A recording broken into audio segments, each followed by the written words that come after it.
Olá, meu irmão, olá, minha irmã, bom dia, que alegria poder estar com você aqui mais uma vez, para a gente poder refletir acerca dos princípios da Palavra de Deus para as nossas vidas.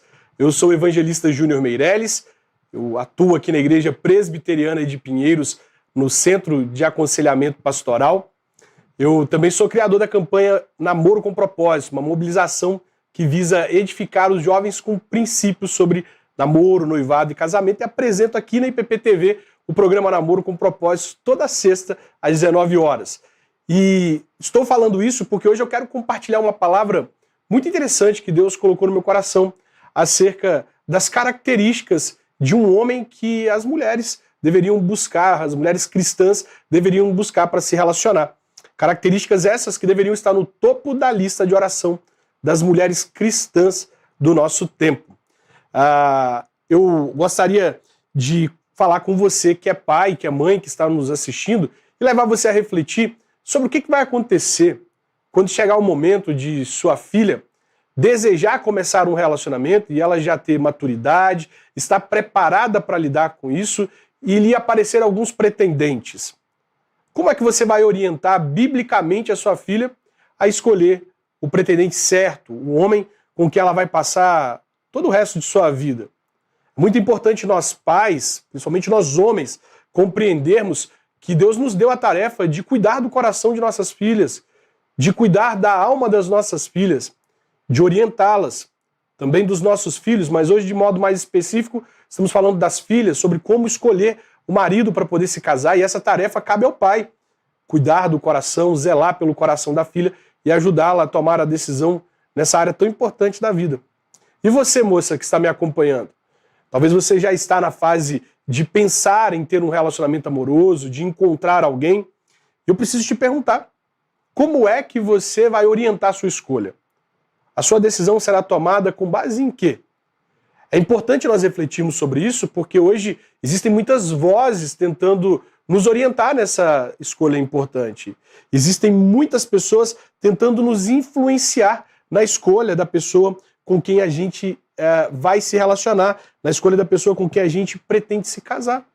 Eu quero destacar aqui 3 motivos pelos quais essa palavra é importante para os nossos dias. O primeiro motivo é que essa palavra é importante porque nós, cristãos, devemos orientar nossa vida não pelo que a mídia diz, mas pelo que a palavra de Deus diz. Nós, cristãos, não devemos ser orientados por conselhos de colegas que estão na mesma idade, às vezes têm a mesma maturidade, e podem nos orientar mal. Nós devemos ser orientados pela palavra de Deus. Então é importante buscar princípios na palavra de Deus para orientar essa decisão. Em segundo lugar, essa palavra é importante porque a forma como as pessoas elas estão escolhendo os seus parceiros tem se mostrado ineficaz. Os resultados dizem por si só. Nós temos um índice crescente de divórcios ano após ano. Nós estamos falando aí de mais de 400 mil divórcios por ano.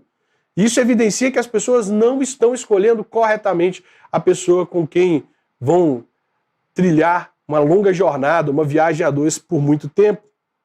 Em terceiro lugar, isso é importante justamente por isso, porque a escolha de um parceiro para a vida, ela é uma escolha que vai impactar a nossa vida por um longo tempo. Você não está escolhendo alguém para dar um passeio numa tarde, caso seja ruim, cada um vai para sua casa e pronto, acabou.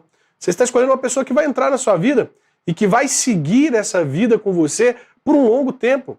Lembra que no altar o pastor, o sacerdote, ele pergunta se você se compromete com a pessoa até que a morte o separe? Então não são poucos dias.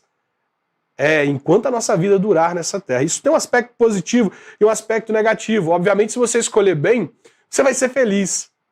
Você vai desfrutar de paz, felicidade, mesmo que existam lutas. Um casamento feito a partir de uma escolha correta, ele é abençoado. No entanto, tem um lado negativo.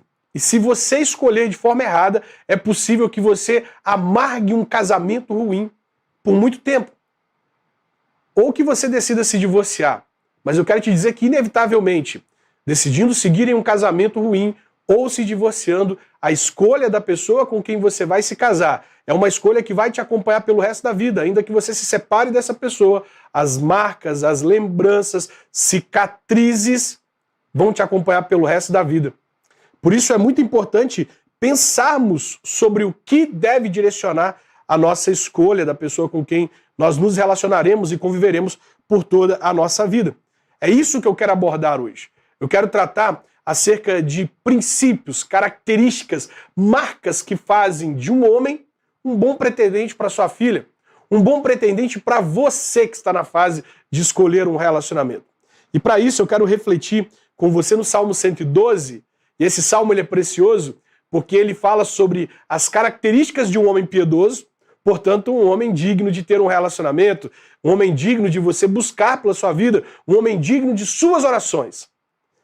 E em segundo lugar, esse texto vai falar das promessas de Deus para a vida desse homem piedoso, desse homem que decide viver de forma contracultural, desse homem que não vive conforme o mundo, mas vive conforme a vontade de Deus. Então esse salmo precioso ele vai nos trazer tanto as características, aquelas que devem ocupar o topo da lista de uma mulher cristã, como também as promessas, ou seja, as consequências de ter um relacionamento com um homem assim. Vamos ler o Salmo 112? O Salmo 112 diz assim, ele começa glorificando a Deus. Ele começa com doxologia, ele diz, aleluia, aleluia, bem-aventurado o homem que teme ao Senhor e se compraz nos seus mandamentos. A sua descendência será poderosa na terra, será abençoada a geração dos justos. Na sua casa há prosperidade e riqueza e a sua justiça permanece para sempre. Ao justo nasce luz nas trevas, ele é benigno, misericordioso e justo.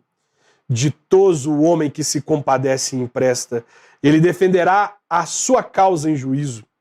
Não será jamais abalado, será tido em memória eterna. Não se atemoriza de más notícias, o seu coração é firme e confiante no Senhor.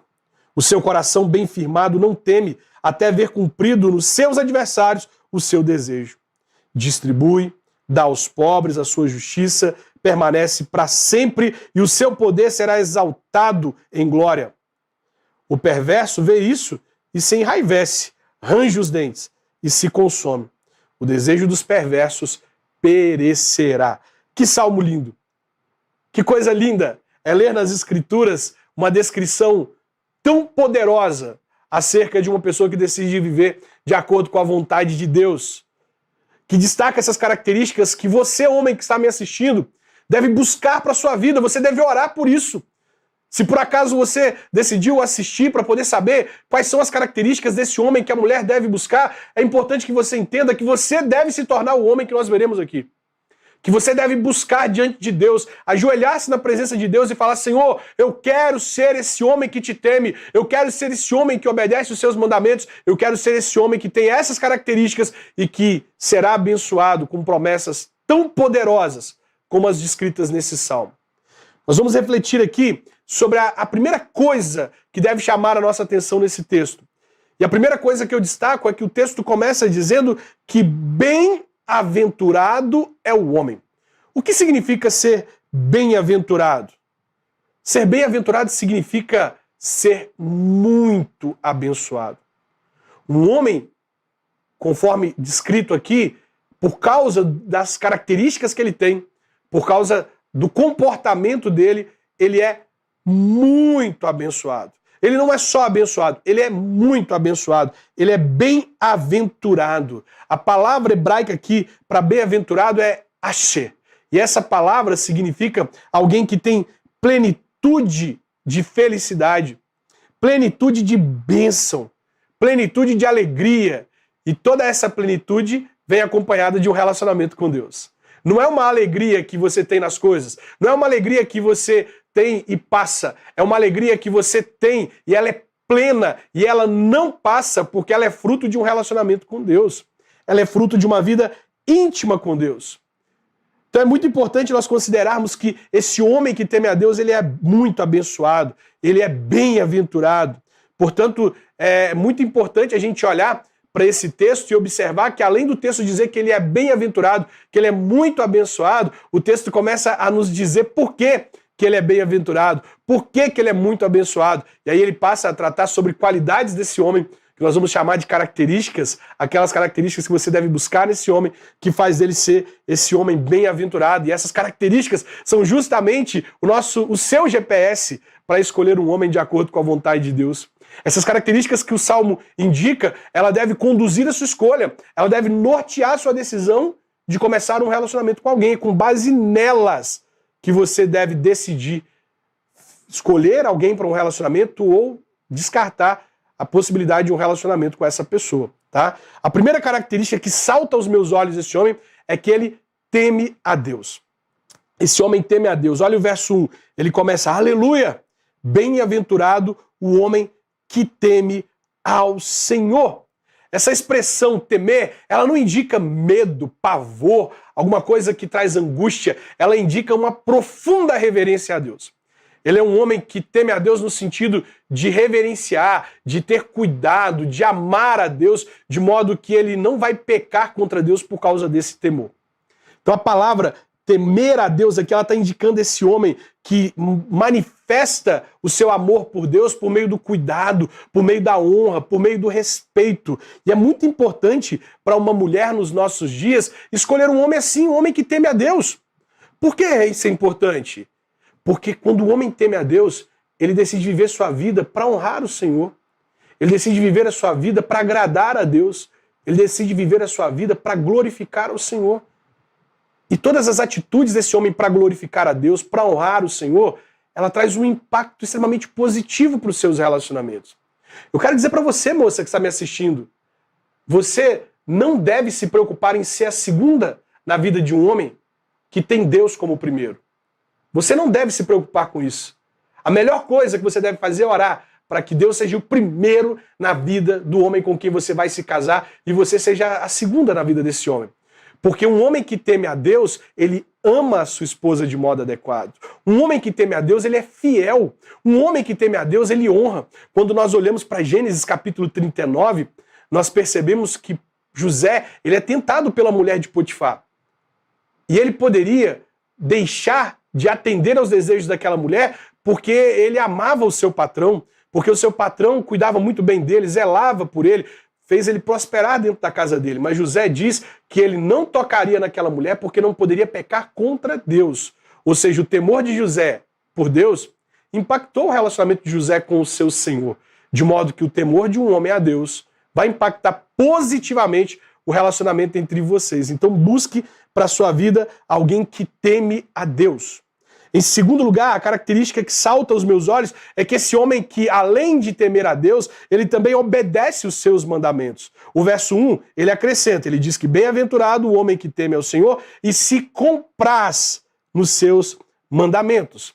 A palavra compraz aqui nesse texto significa alguém que tem prazer em cumprir os mandamentos de Deus. É alguém que olha para as Escrituras e não enxerga as Escrituras como um peso, que não enxerga as Escrituras como um código cheio de regras, cheio de coisas para poder impedir ele de ser feliz, de viver a vida. Não, ele olha para as Escrituras e ele encontra um manual de sobrevivência na vida. E ele se alegra em viver esses princípios bíblicos. Ele se alegra em cumprir os mandamentos do Senhor. Ele tem prazer em viver de acordo com a palavra de Deus. E olha, talvez você está iniciando a sua vida cristã agora e ainda não tenha compreendido o poder das Escrituras. E não tenha compreendido quão valiosas as Escrituras é para nos direcionar. A Bíblia ela está repleta de orientações. Para um homem, a Bíblia está repleta de orientações sobre o perfil dele, o caráter dele. Esse texto é uma dessas orientações. A Bíblia ela está repleta de informações sobre como ele deve proceder nas suas escolhas. Está repleta de informações sobre como ele deve amar a sua esposa, como ele deve educar os seus filhos, como ele deve liderar a sua família. E quando nós olhamos para esse texto e percebemos que esse homem que é muito abençoado, que teme a Deus, vive de acordo com a sua palavra, nós entendemos que esse homem saberá como cuidar da sua família, como amar a sua esposa, como educar os seus filhos, porque ele vive a sua vida não pautado em seus desejos, vontades, sentimentos, coisas que passam. Ele vive a sua vida pautada na palavra de Deus, que permanece. Por isso é muito importante que você ore buscando um homem que ama a Deus, teme a Deus e obedece os seus mandamentos. Agora, uma coisa muito importante que nós devemos considerar essas duas primeiras características é que essas duas primeiras características, elas são precedidas por uma palavra hebraica que se chama meod. Meod. Essa palavra hebraica, ela indica algo grande, algo extremo. Então preste atenção, esse texto não está dizendo de um homem que teme a Deus de qualquer jeito. Esse texto não está dizendo acerca de um homem que obedece a palavra de qualquer jeito. Esse texto está expressando um homem que teme muito a Deus, obedece muito à palavra de Deus. Portanto, é um homem radical no seu temor a Deus e na sua obediência à palavra de Deus. A terceira característica que nós podemos destacar nesse texto é que esse homem sabe administrar muito bem os seus negócios. O verso 3 nos diz que na sua casa há prosperidade e riqueza, e a sua justiça permanece para sempre. Bom, só é possível ter prosperidade e riqueza na casa de alguém que sabe administrar corretamente os seus recursos, na casa de alguém que sabe administrar os seus negócios. Esse homem, ele é próspero, ele é rico, porque ele é um homem que sabe cuidar dos seus negócios. E o texto bíblico é muito claro, essa riqueza não é somente para ele. Essa riqueza também é utilizada para abençoar aqueles que são mais necessitados. Ele se compadece, ele empresta, ele é benigno, ele ajuda as pessoas que são necessitadas. Ele é misericordioso. Então, ao mesmo passo que esse homem é próspero, a prosperidade dele não é apenas para ele. Essa prosperidade impacta também as pessoas que estão à sua volta. A quarta característica que nós podemos destacar aqui é que ele é justo. Justo. O texto nos diz assim no verso 4 e 5. Ao justo nasce luz nas trevas. Ele é benigno, misericordioso e justo. Ditoso o homem que se compadece e empresta, ele defenderá a causa em juízo. Olha, é muito importante você compreender que um homem que é justo, ele é capaz de tomar decisões contra o próprio ego. Um homem que é justo, ele é capaz de negar a si mesmo. Ele não toma decisões por conveniência, ou seja, ele não coloca a si acima dos seus princípios. Ele é capaz de tomar decisões contra ele mesmo. Ele é capaz de decidir contra ele mesmo, ainda que ele tenha prejuízo. E isso no relacionamento é fundamental, porque muitas pessoas elas seguem em direção ao relacionamento buscando apenas o que é bom para elas, o que é interessante para elas, e elas são capazes de distorcer a verdade, elas são capazes de fazer o outro se sentir culpado por um erro que eles mesmos cometeram. Mas esse texto está tratando acerca de um homem que é justo, e o justo é aquele que toma decisões justas, ainda que ele seja prejudicado. Ele é capaz de negar a si mesmo, ele é capaz de reconhecer os seus erros, ele é capaz de pedir perdão, ele é capaz de tornar um relacionamento harmônico, ainda que ele tenha prejuízo, ainda que ele tenha que sofrer o dano para que o conflito seja resolvido. Ele faz isso porque ele é justo. O texto continua nos apresentando outras características e nós podemos destacar aqui, em quinto lugar, duas características importantes, que é bondoso e misericordioso.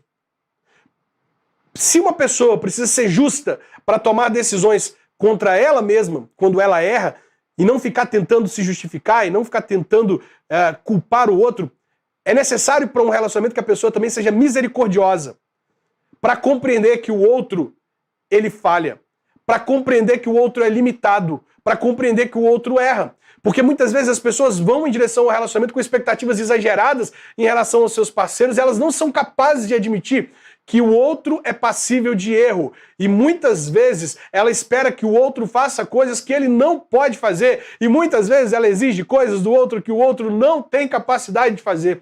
Não é que ele não queira te satisfazer por completo, não é que ele não queira te tornar feliz, não é que ele não queira resolver todos os problemas que você pode estar enfrentando ou passando, satisfazer todas as suas necessidades. É que ele não é capaz, ele não foi feito para isso. Nós, seres humanos, nós somos expressões de algo muito maior. Nós expressamos Deus, nós expressamos a vontade de Deus, nós expressamos aquilo que Deus pode fazer, mas de forma micro. Nós podemos ser instrumentos de Deus para a felicidade de outras pessoas, mas nós não podemos ser a felicidade de outra pessoa. Nós não somos capazes. E é muito importante que a misericórdia atue nos momentos em que o outro erra, que a misericórdia atue nos momentos em que o outro não é capaz de fazer aquilo que nós esperamos. Nós precisamos ser misericordiosos, bondosos com o outro. Lembrando que a misericórdia, ela é como depositar dinheiro no caixa para depois sacar. Para eu poder colher misericórdia de outra pessoa, eu primeiro preciso ter depositado misericórdia, plantado misericórdia, para que essa colheita me alcance. Nós podemos ver em sexto lugar que a fé desse homem é inabalável. Esse homem crê contra as circunstâncias. O verso 7 nos diz que ele não se atemoriza de más notícias, o seu coração é firme, confiante no Senhor. As más notícias vêm e nós vivemos num mundo em que muitas notícias ruins nos acometem, em que muitas situações desagradáveis nos acometem, em que muitas vezes nós vamos para a cama para poder tentar dormir pensando no amanhã e nas dificuldades que se apresentam amanhã, e muitas vezes nós perdemos o sono por causa dessas dificuldades, mas o texto diz que esse homem é um homem que tem uma fé inabalável, um homem que olha para o Senhor, que confia no Senhor, que tem seu coração firmado no Senhor, e ele não se atemoriza com as más notícias. Ele não se atemoriza com notícias ruins, ele confia no Senhor. Então esse homem não é um homem que vai fugir diante de situações difíceis, não é um homem que vai abandonar sua família diante de situações desagradáveis, não é um homem que vai deixar sua esposa, seus filhos, mas é um homem que mesmo diante das dificuldades, mesmo diante das lutas, ele permanece fiel ao seu compromisso, porque o seu coração está firme no Senhor. Ele é um homem de fé inabalável. Isso traz um impacto na vida dele, no casamento dele, na família dele. Em sétimo lugar, esse homem é firme em suas convicções. Preste atenção, uma coisa que está faltando aos homens nos nossos dias é firmeza nas suas convicções. Os homens aderem a convicções e abrem mão delas com muita facilidade. É como se fosse a semente da parábola do semeador, que é plantada, mas é arrancada com facilidade. Eles abraçam aquela verdade, eles abraçam aquelas convicções, mas eles são levados como ondas de um lado para o outro, e eles abrem mão de suas convicções tanto quanto as abraçam. Nós precisamos de homens que sejam de fato homens convictos, homens que se agarrem em princípios das Escrituras e não abram mão deles. Homens que tenham o coração firme naquilo que a palavra de Deus diz. Em oitavo lugar, o texto bíblico nos mostra que esse homem, ele é tão inconformado com o mundo, ele vive de forma tão contracultural ao mundo que os perversos o odeiam. Que as pessoas do mundo odeiam esse homem. Isso aqui demonstra que esse homem definitivamente não vive como vivem as pessoas deste mundo. Porque o mundo, ele aplaude aqueles que dançam conforme a música. O mundo, ele engrandece aqueles que vivem de acordo com ele. Quando o mundo persegue um homem, quando o mundo olha para esse homem e o odeia e range os dentes contra ele, significa que esse homem é um homem que, por causa de tudo que nós evidenciamos aqui, por causa de tudo que vimos, é um homem que teme a Deus. O texto no verso 10 nos diz que o perverso vê isso, vê o quê? O comportamento desse homem, o tanto que ele é abençoado. E o que o perverso faz? Ele range os dentes e se consome. Porque esse homem vive de forma contracultural, ele não vive para agradar o mundo, ele não vive para satisfazer os seus desejos, ele é capaz, por causa da sua justiça, de sofrer dano para honrar os seus compromissos. E esse homem não agrada ao mundo. Agora, além das características, eu disse que a Bíblia, esse Salmo 112, ele também fala sobre promessas de Deus para esse homem.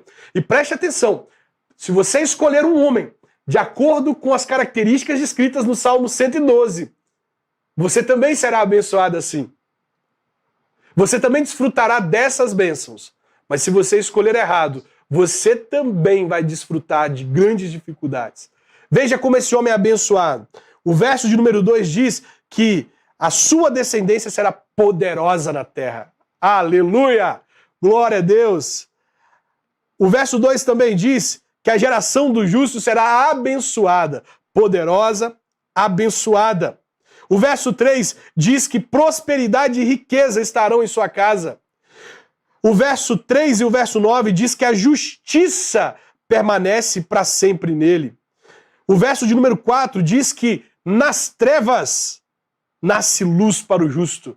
Ou seja, mesmo nos momentos de dificuldade, mesmo nos momentos de angústia, mesmo quando as pessoas tramam mal contra ele, nasce a luz para o justo. É o que José diz quando os irmãos descobrem que ele era o irmão que foi jogado na cova, vendido, e o pai morre e eles achavam que agora José iria se vingar.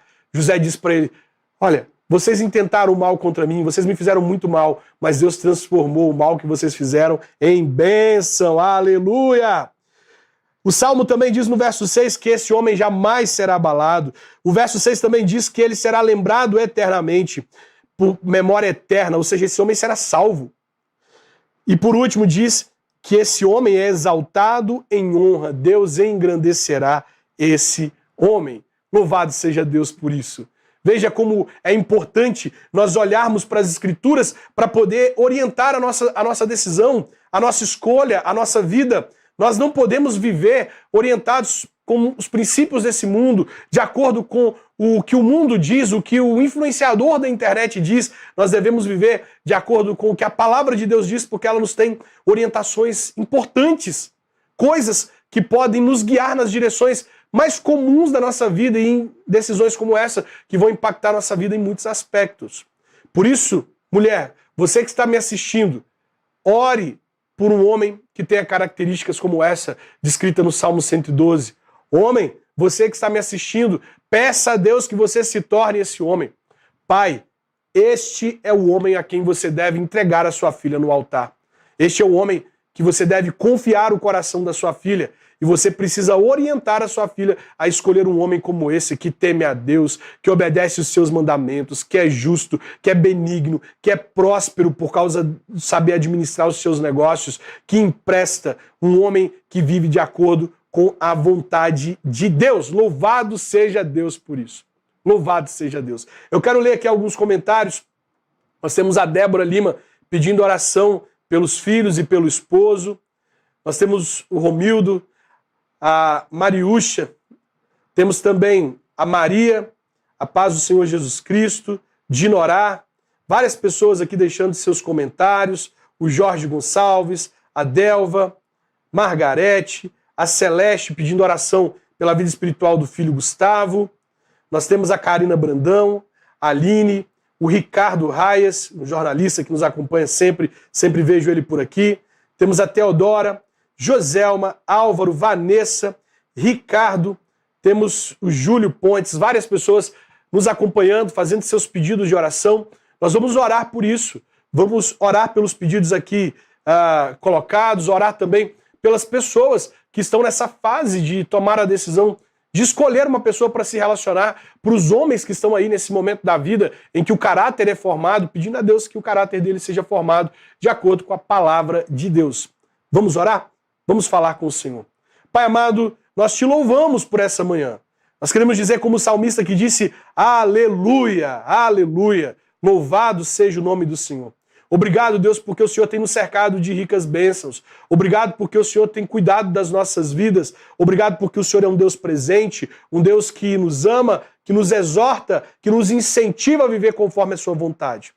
Nessa manhã nós olhamos para a tua palavra e nós identificamos, Deus, o perfil de um homem piedoso, de um homem que teme ao Senhor, um homem que nós homens devemos nos tornar, um homem que as mulheres devem buscar como um pretendente para elas poderem ter um relacionamento que durará uma vida toda, um homem que é abençoado pelo Senhor, um homem que tem promessas que serão cumpridas pelo Senhor. Deus, nós oramos pelos irmãos que estão nos assistindo, pedindo, Deus, que os homens se tornem esse homem e que as mulheres, Deus, consigam encontrar homens assim, que temem ao Senhor, que te obedecem, que te amam, que são justos.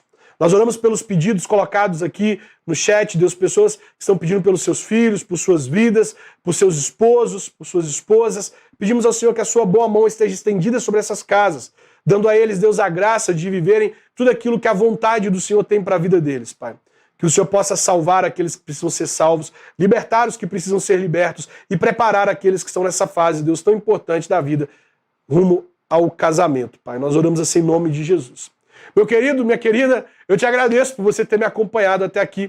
Espero que a gente se veja em breve para a gente poder compartilhar mais acerca da vontade de Deus. E se você deixar aqui nos comentários um pedido para que eu fale acerca do perfil da mulher que um homem deve se casar, na próxima oportunidade eu falarei sobre isso. Quero ver muitas pessoas pedindo isso. Um abraço e até nosso próximo encontro.